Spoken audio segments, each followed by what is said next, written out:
নাম যেমন এসেছে তেমনি এসেছে যীশু খ্রিস্ট এর নাম, কিংবা আমাদের কাছে যে হিন্দু, বৌদ্ধ, মুসলিম বিভিন্ন ধর্মের বিষয় সুন্দরভাবে তুলে ধরেছেন।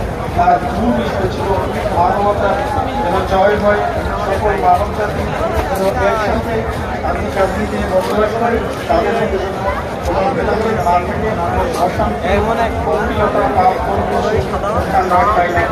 আজকে এই জাতীয় পর্যায়ে যে অনুষ্ঠান দেওয়ার তৃতীয় দিনের সমাপনী অনুষ্ঠানে আমরা যারা উপস্থিত হয়েছি, আমরা বামুনশাহীর সেই মানবতার ধর্মে আমাদের মধ্যে মানবতার বিস্তৃতি পাক, এটি দিনে দিনে বাংলাদেশ থেকে বিশ্বের বিভিন্ন স্থানে অবস্থিত মানুষের মাঝে এটি ছড়িয়ে যায়, এই আশায় আমরা আশাবাদী হতে পারি।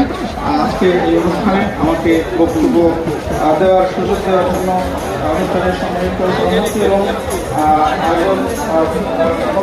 ভাই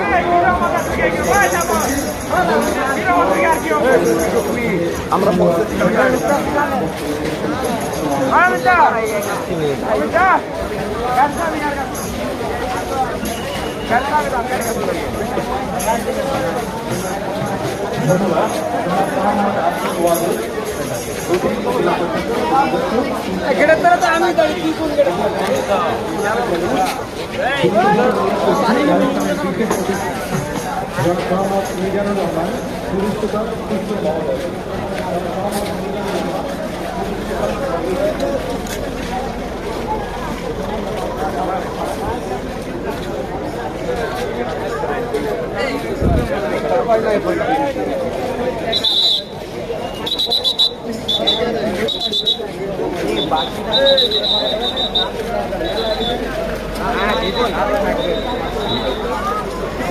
ভিতরে ঢোক, ভিতরে ভিতরটা খাবো, চল ভিতরে ভাত খাওয়াচ্ছে, আমি খেলাম না সে সময়, চল।